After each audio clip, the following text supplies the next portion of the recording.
రామచంద్రుడితడు రఘువీరుడు, రామచంద్రుడితడు రఘువీరుడు, కామిత ఫలములియగలిగే నిందరికి రామచంద్రుడితడు రఘువీరుడు.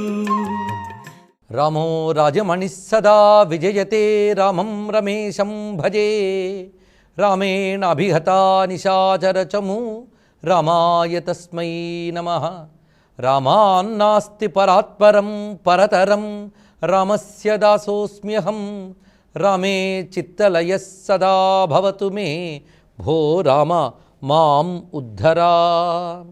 శివాయ గురవే నమః. శ్రీమాత్రే నమః. శ్రీ విష్ణురూపాయ నమః శివాయ. శ్రీరామ జయ రామ జయ జయ రామ. శ్రీమద్ రామాయణ కల్పవృక్ష మహాకావ్యంలో సుందరకాండ అత్యంత రమణీయంగా తీర్చిదిద్దారు విశ్వనాథ వారు.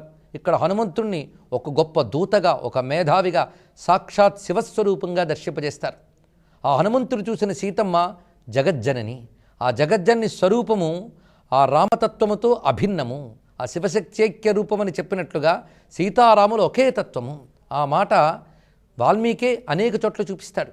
అందుకే సీత నెరుంగకుండ రఘుశేఖరుడు అర్థము కాడు పూర్తిగా అని విశ్వనాథ వారు చాలా గొప్ప వాక్యాన్ని అందించారు. అక్కడ సీతమ్మను చూస్తూ ఉంటే రాముడు గుర్తొచ్చేట.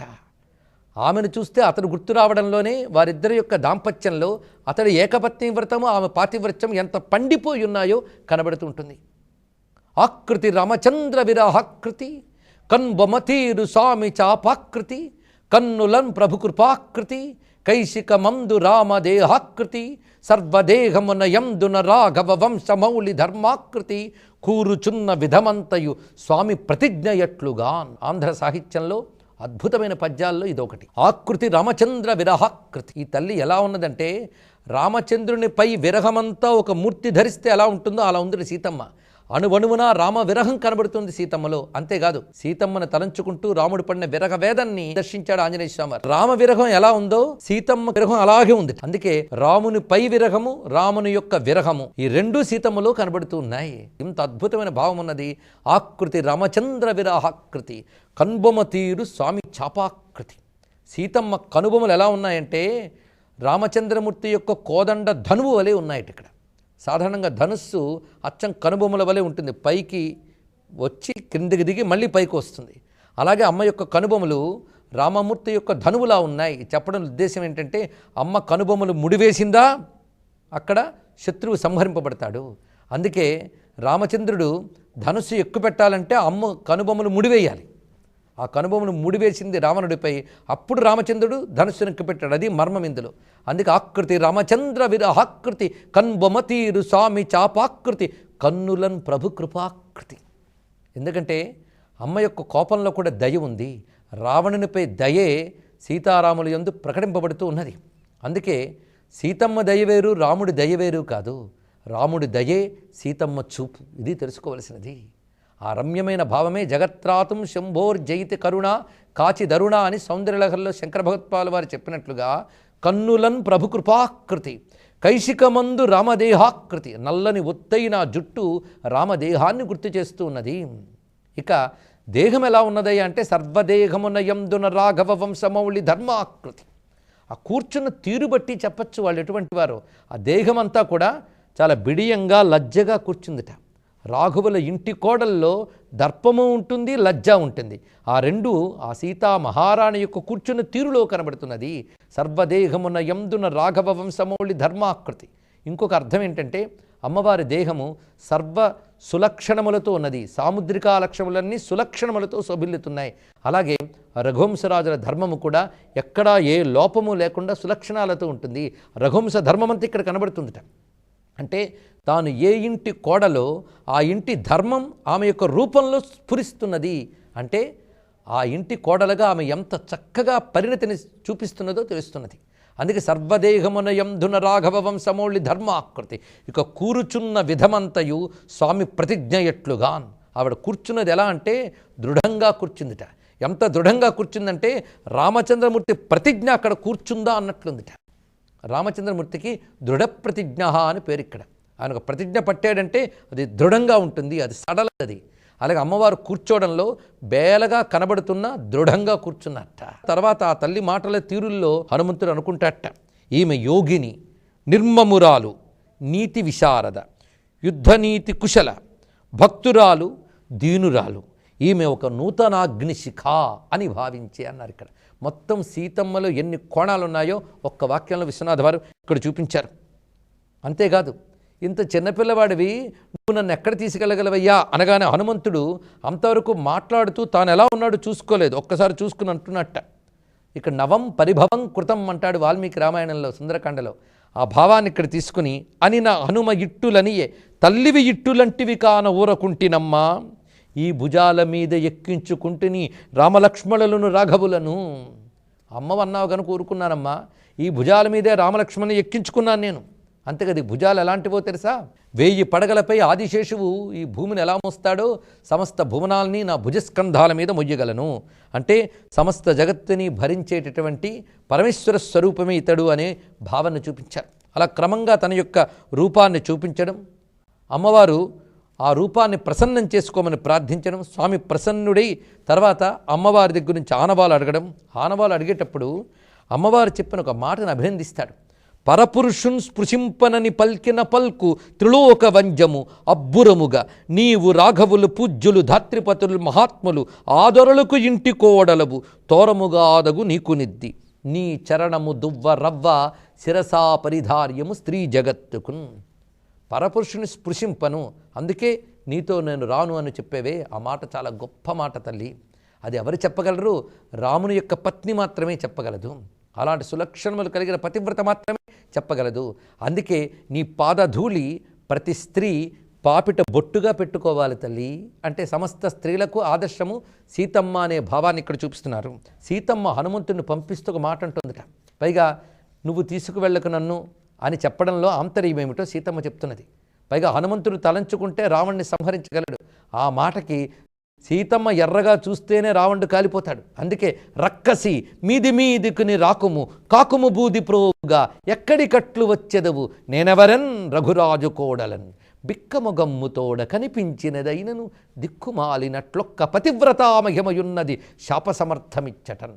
ఈ పద్యం రచించినప్పుడు విశ్వనాథ వారు ఎంత ధారగా రచింపజేశారు. అంత దృఢంగా మాట్లాడింది ఆ తల్లి. అందుకు రావణ్ణి సంహరించగలిగే శక్తి తల్లికి ఉన్నది, హనుమంతుడికి ఉన్నది. అందుకు హనుమంతుడు తీసుకువెళతానన్నా రానడంలోనూ, అదేవిధంగా హనుమంతుడు రావణ్ణి సంహరించగలిగినప్పటికీ నివారించడంలోనూ ఆంతర్యం ఏమిటంటే ఇది రాముడి వల్లే జరగాలి. ఇది చెయ్యనంత మాత్రాన నువ్వు చేతకాని వాడవని కాదు నాయనా, ఎవరి పని వారు చెయ్యాలి అంటూ సీతమ్మ చెప్పిన ఒక అద్భుతమైన పద్యం. హరియు హరుండు నిద్దరు మహాప్రభువుల్ కదా కాలకూటమా హరియును మృంగజాలనని ఆ హరుదాటిన రాక్షసాలిని హరిమడియించు శౌర్యమునయందున భేదము కల్గునందమా. హరిహరుడు ఇద్దరూ మహాత్ములే, కానీ విషం బాగా జ్వలించినప్పుడు విష్ణువు వచ్చి పుచ్చుకోలే, శివుడే పుచ్చుకున్నాడు. అంటే విష్ణువుకి చేత కాదనా? అప్పుడు శివుడి పనేది, ఆయన అదే చేశాడు. అలాగే రాక్షసులు విజృంభించినప్పుడు శివుడు మిన్నకున్నాడు, విష్ణువు విజృంభించాడు. అంటే శివుడికి రాక్షస సంహారం చేత కాదనా? త్రిభువనాల్ని ఒక్క కంటితో దగ్ధం చేయగలిగిన పరమేశ్వరుడు రాక్షసుని సంహరించలేడా? అది ఆయన చేయలేదు, విష్ణువు చేశాడు. ఒకరు చెయ్యకుండా ఇంకొకరు చేశారంటే మొదటి వారికి చేత కాదని కాదు, ఎవరి పని వారు చెయ్యడమే. అందుకే శౌర్యమునయందున భేదము కల్గునందమా ఇరువురియందు భేదమని ఏటికి పాపము కట్టుకోవలెన్. హరిహరుల్లో భేదం చెప్పకూడదు కదా, అలాగే ఎవరి పని వాళ్ళు చేయడమే. ఇప్పుడు రాముడి పని ఇది, ఆయన చెయ్యాలి. అందుకు నువ్వు సంహరించడానికి పూనుకోకూడదు, రాముడు వచ్చి ఆ పని చెయ్యాలి అని చెప్తే తనకు అర్థమైనదనుకున్న సీతాదేవి మరల అర్థము కాకపోగా మారుతి ఆ ఉపన్యాసంబు చేత పూర్వము ఆమెను వదిలిపోవుట ఎట్లా అన్న దిగులు పోయి సులభముగా అట నుండి సెలవు తీసుకుని వెళ్ళటయే ఫలముగా భావించి చూడామణిని భద్రపరచే అన్నారు ఇక్కడ. ఆడ తర్వాత మొత్తం అశోకవనాన్ని భగ్నపరిచాడు. ఆ తర్వాత రావణుడు ఎదురుపడ్డాడు, తోకకి నిప్పు పెట్టగానే ఆ తోక నిప్పుతో లంకను తగలబెట్టాడు. దీన్నే మనం చూసి రమ్మంటే కాల్చి వచ్చారని తెలుగులో పెద్ద సామెతలా వాడుతూ ఉంటాం. కానీ ఇక్కడ విశ్వనాథ వారి దాన్ని గొప్ప చమత్కారంగా చూపించారు. ఇక్కడ చూచి రమ్మన్న ఎడల కాల్చుటిది అయినా చూపులోనగ్ని కలవాని చూట కాల్పవలసిన దానిని కాంచుమనుట తనర పూర్వాపరా విరోధంబు కాదు. ఇప్పుడు హనుమంతుడిని చూసిరా అంటే అర్థం ఏంటంటే చూపులో నిప్పు ఉన్నవాడిని చూసిరా అంటే అర్థం కాల్చిరా అని అర్థమే అన్నారు. ఇక్కడ చూపులో నిప్పు ఉన్నవాడు అంటే అగ్నినేత్రుడైన పరమేశ్వరుడు, ఆయనే హనుమంతుడు అని చెప్పడం ఇక్కడ భావం. ఇలాంటి ధ్వనులు ఎన్నో మనకు కలిగిస్తూ ఉంటారు. ఇలా సుందరకాండ అంతా పూర్తయిన తర్వాత యుద్ధకాండలో ప్రవేశించినప్పుడు ఇంకా రామమూర్తి పరాక్రమాన్ని చాలా అద్భుతంగా దర్శింపజేస్తారు అనేక కోణాల్లో. ఆ పరాక్రమ దర్శనంలో ముఖ్యంగా రావణుని యొక్క మూల సైన్యాన్ని రామచంద్రమూర్తి సంహరించడం అన్నదే ఇది అద్భుతం. అది నిజానికి హనుమదాదులు కూడా చెయ్యలేని పని. అది వాల్మీకి కూడా చాలా గొప్పగా చూపిస్తాడు. ఆ రావణుని యొక్క మూలబలం విజృంభించితే సుగ్రీవుడు మొదలైన వానర వీరులు కూడా ఎదుర్కొనలేకపోతారు. చిట్ట చివరి ఘట్టం ఇది. ఆ సమయంలో రామచంద్రమూర్తి ఒక్కడు ముందుకు వచ్చి ఆశ్చర్యకరంగా బాణప్రయోగం చేస్తాడు. ఆ బాణములు వెళుతూనే ఒక్కసారి మొత్తం అలవోకగా దగ్ధం చేస్తాయి అక్కడ ఉన్నటువంటి రావణుని మూలబలాన్ని. అది చూస్తూ అటు రావణుడు ఆశ్చర్యపోతాడు, ఇక్కడ చూస్తున్నటువంటి సుగ్రీవ, అంగద, హనుమదాది వీరులు, జాంబవంతుడు మొదలైనవందరూ ఆశ్చర్యచకితులవుతారు. అతడు రామచంద్రుడగునా, మరి అతని చేత చాపమేనా, తగ నిర్గతంబులగు నట్టివి అక్కట బాణరాజి అయినా, తమ నేత్రముల్ మరియు నమ్మగజాలరు వానరేశ్వరుల్, సీత గ్రహింపదెచ్చ కపిసేన నితండిది నాటకంబుగా.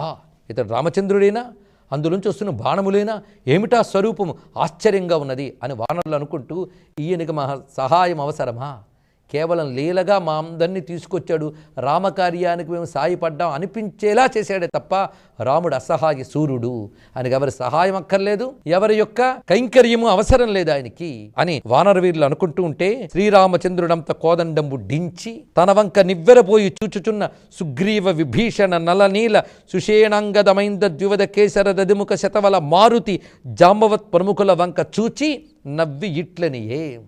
అక్కడ ధనుస్సుని దించి తన చుట్టూ చూస్తున్నటువంటి సుగ్రీవ, విభీషణ మొదలైన వానరవీరుల్ని, మహాత్ముల్ని చూస్తూ అంటున్నట్ట, కలను నిధి నేను సేయంగలుగుదు, శ్రీకంధరుండొకండును సేయంగలుగును, మూడవవానికి కలుగదు అసుర మూల సైన్య ఘట ఇది ఇంతే. ఇప్పుడు చేసిన ఈ పని ఇద్దరే చేయగలరు, ఒకడు నేను, రెండోవాడు శ్రీకంఠుడు అనగా పరమేశ్వరుడు, రుద్రుడు, మేమిద్దరమే చేయగలం, మూడోవాడు చెయ్యలేడు అని. ఇది సరిగ్గా మూలంలో మమవా త్రయంబకస్యవా అని వాల్మీకి రామాయణంలో ఉన్న వాక్యం. దాన్ని ఇక్కడ ఈ విధంగా అద్భుతంగా చిత్రించి చూపిస్తున్నారు విశ్వనాథ వారు. ఆడ తర్వాత ఆ రావణ సంహారం, రామచంద్రమూర్తి చేసిన వైనం చాలా విశేషముగా వర్ణించబడుతున్నది ఇక్కడ. అందులో ఆదిత్య హృదయాన్ని స్వీకరించిన వెంటనే ఆ మహా తేజస్సు, ఆదిత్య హృదయాంతర్గతమైన నారాయణ తేజస్సు, రామునిలో ఉన్న నారాయణ తేజస్సు ఒక్కటే. అందుకు ఆదిత్య హృదయ అనుసంధానం వల్ల రామునిలో ఉన్న నారాయణ తేజస్సు బహిర్గతమై ఆడ తర్వాత రావణ వధకి సిద్ధమయ్యాడు. ఇప్పుడు మొత్తం అందరూ రాక్షస వీరులు పోయారు, ఒక్క రావణుడు మిగిలేట. అది ఎలా ఉన్నదో వర్ణిస్తున్నారు. రామచంద్రుడితడు రఘువీరుడు, రామచంద్రుడితడు రఘువీరుడు, కామిత ఫలములీయగలిగే నిందరికి రామచంద్రుడితడు రఘువీరుడు.